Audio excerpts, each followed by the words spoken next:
in the Happy Isles. As the title of this discourse tells us, Zarathustra is now on the Happy Isles, reunited with his disciples. He reasserts his commitment to the Superman and to the transitory nature of time and the earth, again rejecting faith in an intransitory God as irrational, misanthropic, and evil. In the Happy Isles. The figs fall from the trees. They are good and sweet, and in falling the red skins of them break. A north wind am I to ripe figs. Thus like figs do these doctrines fall for you, my friends.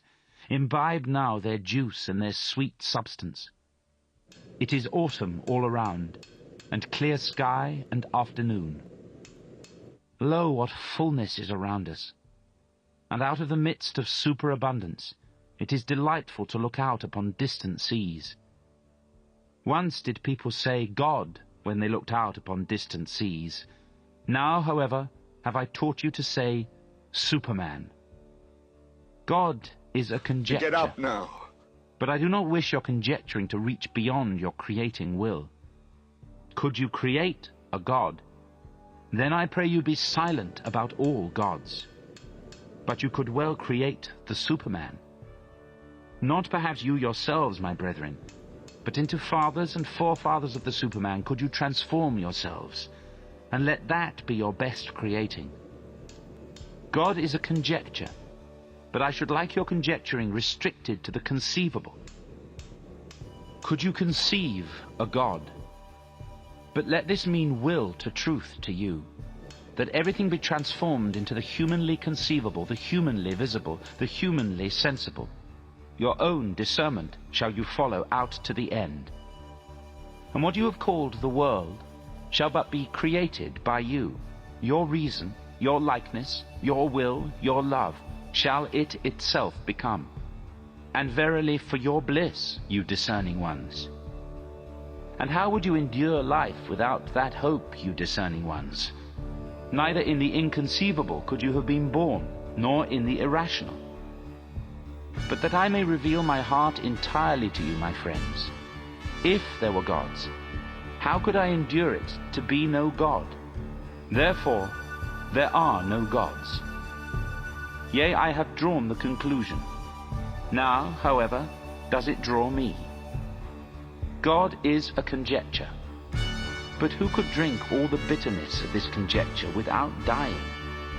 Shall his faith be taken from the creating one, and from the eagle his flights into eagle heights? God is a thought. It makes all the straight crooked, and all that stands real. What? Time would be gone, and all the perishable would be but a lie? To think this is giddiness and vertigo to human limbs, and even vomiting to the stomach. Verily the reeling sickness do I call it, to conjecture such a thing. Evil do I call it, and misanthropic.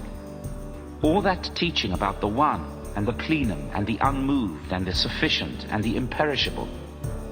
All the imperishable, that's but a simile, and the poets lie too much. But of time and of becoming shall the best similes speak.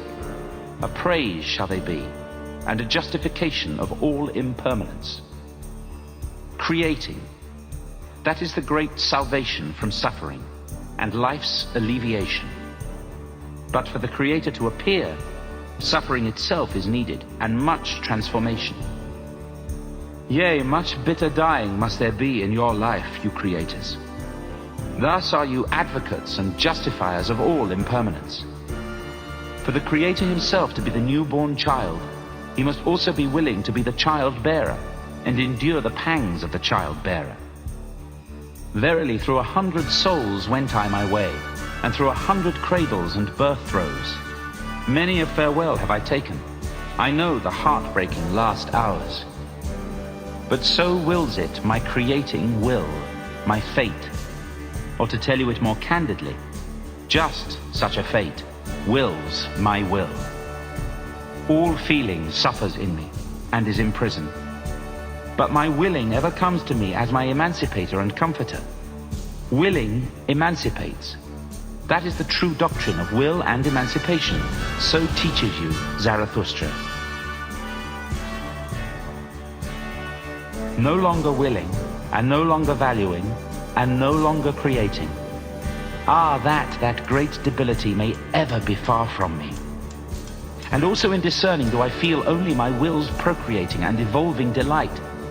And if there be innocence in my knowledge, it is because there is will to procreation in it.